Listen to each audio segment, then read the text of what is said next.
As we continue our discussion with the essential workers and our first responders, we're very happy to have today the police chief of Washington Township, Rich Skinner. Chief, thank you for coming by and talking to us. We were discussing just before we're going on. Came March 1st, everything was almost normal in Washington Township and all through the United States. And then we had a shutdown. And the police department did not shut down. The police department had to work. I stayed at home for 3 months, but you and your staff were on the streets, you were working, you were protecting.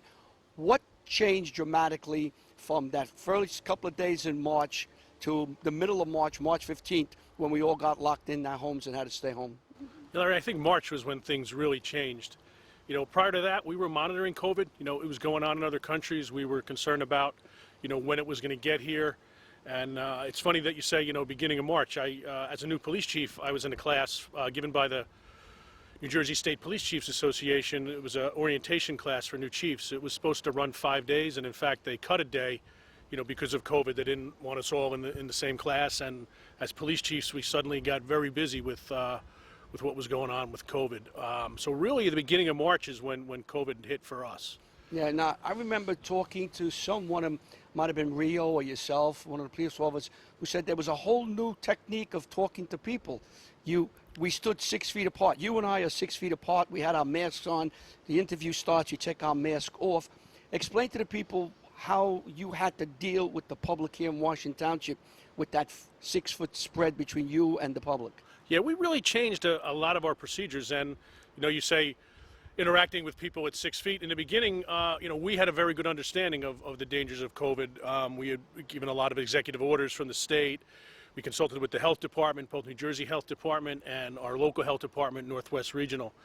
And so we had a lot of protocols in place early, and some people didn't understand. So when you would talk to somebody out on the street, it was tough because people would kind of take a step towards you and you would take a step back, and they would step closer to you, and you'd have to politely say, please, you need to maintain 6 feet of distance.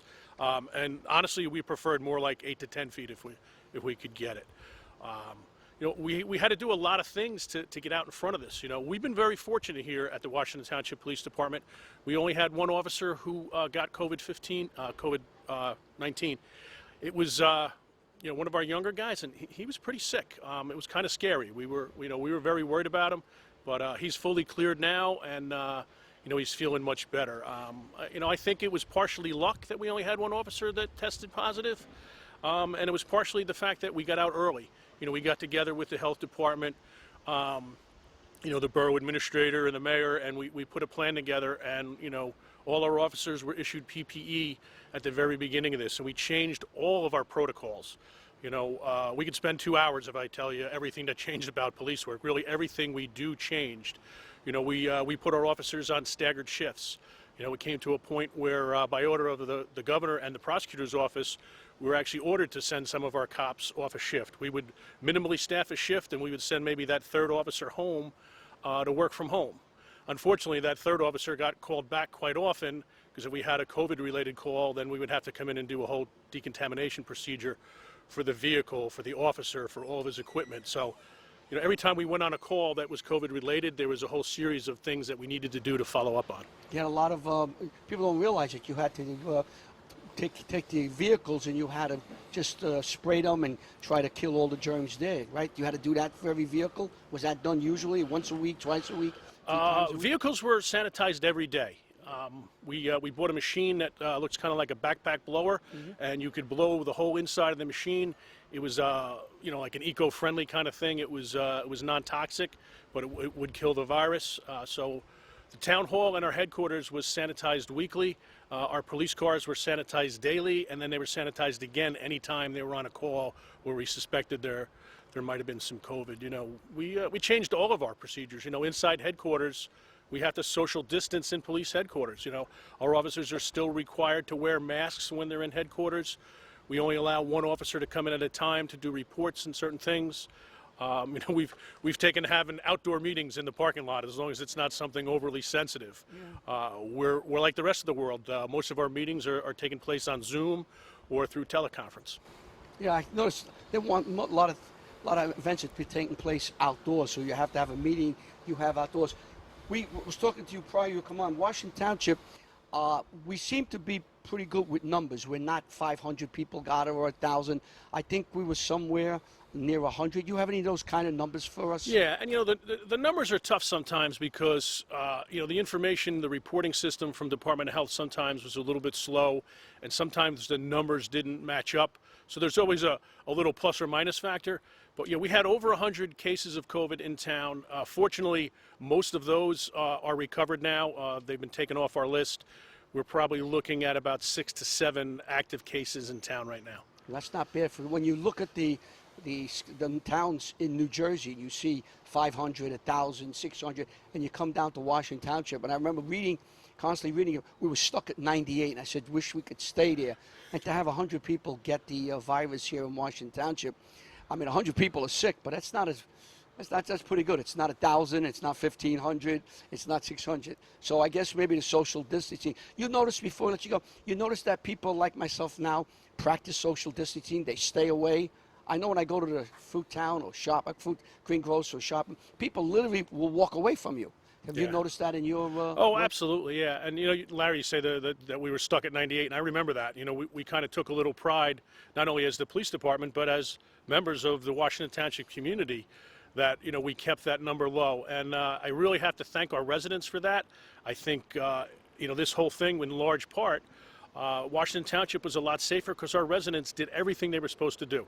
They followed social distancing guidelines. They stayed off the roads. Our call volume during COVID was essentially cut in half.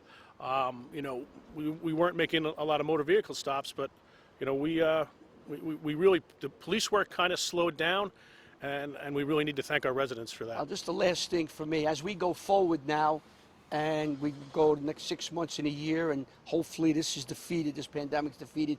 Do you see a lot of the things that you implemented now carrying forward that you want to continue with going forward into the years to come? Yeah, absolutely. And listen, COVID's not over yet, and we're not really sure when it's going to be over. Unfortunately, this weekend, I read about a few more police officers who passed away in other states.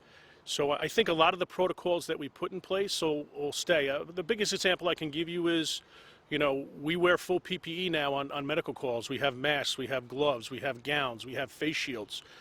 Prior to this, honestly, if you'd go to a ambulance call for somebody who had the flu, we would go in there, unmasked. I think now moving forward, we've all learned a lesson that from now on, when we go on ambulance calls, no matter what they are, we're going to be at least wearing a mask, maybe more. I want to thank you for taking time. I know it's busy. I just want to thank you, and Rio's over my shoulder, who's the head of OEM here, Rio Faccinetti of OEM of Washington Township Police Department. You're always there. I mean, like I said, people like me, we stayed home from the middle of March. I think I came out sometime the end of May. But you were there. If I called, your police officers were there. And you're on the front line, you're there to help us. And it makes us feel safe. And I know going forward, no matter what we have to face, you and the rest of the essential workers and frontliners will be there. Thank you very much from the Township of Washington residents. I appreciate it. And we all appreciate you. Thank you, Larry. Thanks for having me on today. If I could just take a minute, I did want to thank some people. A lot changed during this pandemic. And again, I wanted to thank our residents. I also wanted to thank our business owners in town.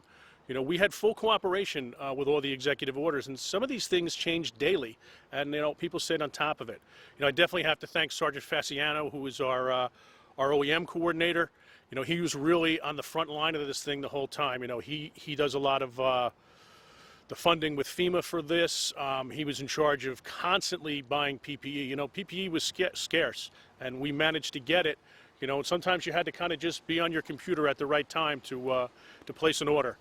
I think I definitely have to thank all of our own police officers. These police officers put their life on their line, and make no mistake about it.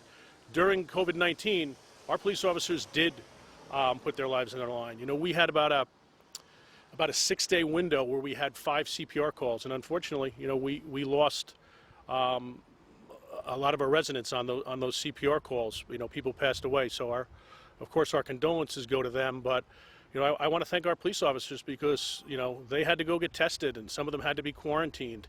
It was kind of scary. As of the middle of June was really the last time I checked, but, there's 12 police officers in New Jersey that died from COVID-19. It's probably a little higher now in July. You know, across the country, there's 130 to 140 police officers who contacted COVID-19 as a direct result of their duty and passed away. And then, of course, I'd be completely remiss if I didn't thank our Washington Township Volunteer Ambulance Corps. You know, they're the true heroes in my book of this pandemic. You know, the doctors and the nurses are heroes, but our ambulance corps, they didn't refuse to go on a single call. You know, some other towns, the ambulance corps kind of put things on hold for a while and went to paid services. But our volunteers were there every day. You know, there's a group of gentlemen over there that I don't want to name anybody by name, but they know who they are. They're the heroes. So there's a group of gentlemen that are in that little bit older age category where they were high risk, and they took the majority of the ambulance calls. So I just really, from the bottom of my heart, from the whole police department and from the whole Township of Washington, I want to thank the Washington Township Volunteer Ambulance Corps. They're the heroes.